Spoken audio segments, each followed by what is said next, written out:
Hello, happy Tuesday, Halftime TV viewers and subscribers. Welcome to another episode, and today we'll be doing a quick preview of the 100 meters for men. And I know over the last couple of years, the World Championships, the Olympics, we haven't been as excited for a 100-meter race as we are today.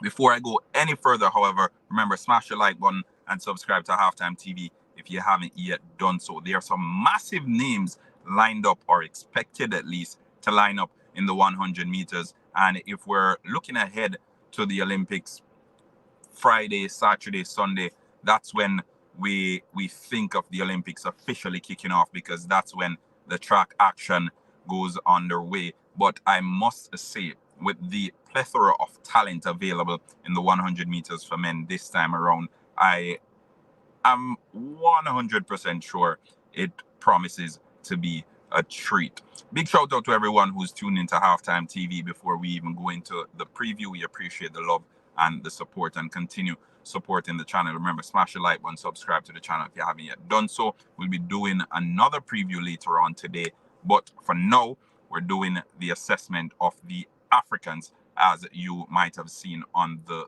thumbnail. Now, we're gonna have three top quality African male sprinters lining up in the 100 meters, and I hope, I'm keeping my fingers crossed, all three of them progress through the rounds and make it through to the finals, because personally I think the 100 meters title will be between the Americans, the Africans, and the Jamaicans. But let's get to it. Who are the Africans I'm speaking of? We have Akani Simbine out of South Africa, we have Letsile Tebogo out of Botswana, and we have the man himself, Ferdinand Omanyala, the African national record holder.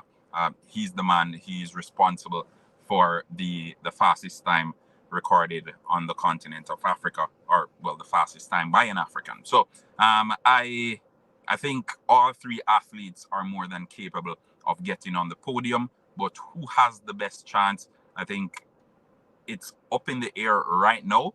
We're gonna do a quick assessment of each of the athletes. Now, first up, we have Akani Simbine. I think he, proper athlete, always registers good times. I think 9:84 is his personal best, and I think what his season's best is just about there as well, or 980.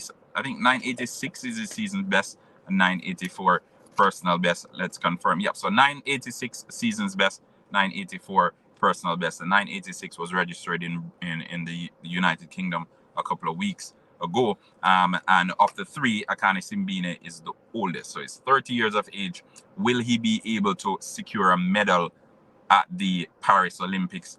I think whenever it gets to the finals, I think Akani Simbine always falls short, in my opinion. There's just something, it just feels as if he doesn't have anything left in the tank to give. And I think this time around it will be a similar case. I think when we progress through the rounds and we get to the final, if he's there, I think he'll just miss out again. Akani Simbine, nonetheless, proper athlete, proper sprinter over 100 meters. And on his day, he can promise to give you real time as well, real impressive times, as we've seen. 986, 984. That's not a walk in the park, no pun intended. And I expect, come Paris, because of the competition that he'll be lining up next to, we should expect much of the same. Okay, so Akani Simbine out of South Africa, he is the first one. As I said, he's the oldest of the three, maybe quite possibly his last Olympics as well. If he decides to come back for another Olympics, by then he'll be 34 years of age. We've seen it done by the Americans before, but will he be as competitive at 34 years of age? I don't think so. So this is his time to get it right, and we'll see if he goes out there and he delivers. Now, moving on from Akani Simbine, in second, we're going to discuss Ferdinand Omanyala. Now, the last time there was a major championship, Ferdinand Omanyala, we know there was a lot of drama around him. He arrived late, did the preliminaries the day before, and then came to the race. The next day, got a standing ovation from the stadium. Everyone was happy he was there. However, he failed to get on the podium. But I think we should all bear in mind that this is the fastest man in Africa. And although this time was registered a couple of years ago, it almost seems as if all his fastest times are recorded in Africa. Now, 9.77 is the African record, and this was registered, I think, in 2021. And his season's best this year, 9.79. And again, this was registered in Kenya. I think Ferdinand Omanyala on his day, proper athlete, incredible athlete, massive potential as well to do more. I think his burst of pace is so impressive. His build similar to that of Justin Gatlin, but his acceleration next to none, right? And we oftentimes say these athletes are too bulky or whatnot. He's proof that even if you're bulky, you can deliver proper times because of the explosiveness that he has. So Ferdinand Omanyala, last time around, I think there was a lot of jet lag, exhaustion, that sort of thing. This is his opportunity. And again, second oldest, he's 28 years of age. So one would think he has another Olympics in him. So if he doesn't get it right this time, maybe he'll get it right the final time around. But I think this is the opportunity for him in this race. Going into this final 100 meters, there are speculated favorites. However, as far as standout favorites go, there are none. So all the athletes, as I mentioned, who will be lining up, they are more than capable of winning the 100 meters. And that's what makes this particular 100 meters so intriguing. So Ferdinand Omanyala, Africa's fastest man, 9.79 so far this season. I think he is one of the contenders to get on the podium.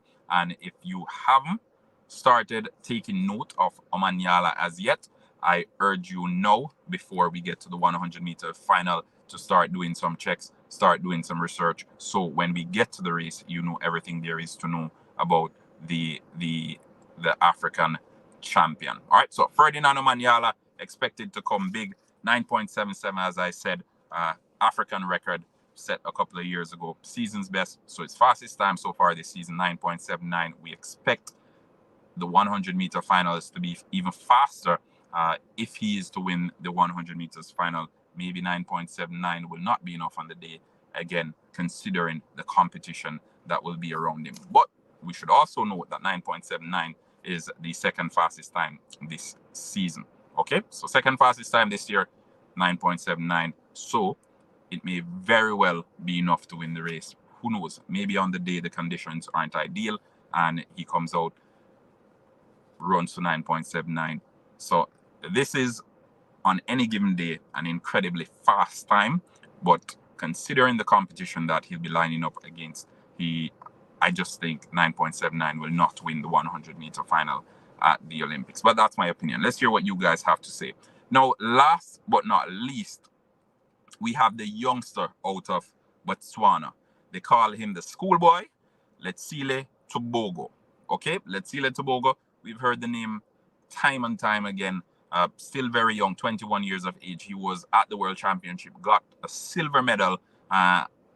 Again, Letsile Tebogo, mountains of potential, reminds us so much of Usain Bolt. And one of the things I think is because he does the double as well. So he does the 200 meters. I think the last World Championship, he got bronze in the 200 meters and he got silver in the 100 meters. I expect him to come big again at the Olympics. 9.88 is his season's best, and this was registered a couple of weeks ago in Britain as well. 21 years of age, as I said, so mountain of potential, all his future ahead of him. But Letsile Tebogo has already set the world alight with his potential. He's already stunned some extremely big names, because the last time around he wasn't one of the favorites. He wasn't even expected to get onto the podium, and he did just that. So I think of the three, although Letsile Tebogo has the slowest time, or the slowest personal best over 100 meters, I think he has already proven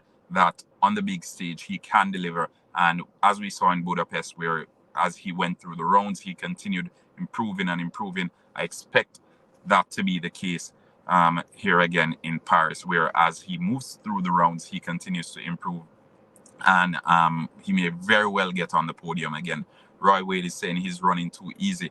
I think if he pushes himself, I think definitely he will get on to the podium. So he's already secured a world championship silver medal in the 100 meters. And I think come the 100 meters here in Paris, I think Letsile Tebogo will be one of the names up for grabs, really, if we're pulling out names out of a hat for the 100-meter medals. So let's hear what your thoughts are, folks. I went through the 3 Africans who I am expecting to line up in the 100-meter finals. Remember, they may very well not even get to the final. These are our predictions. These are our expectations. But I'm going to throw it over to you, the viewers and subscribers, now to hear what your thoughts are of the 3 Africans that I just made mention of.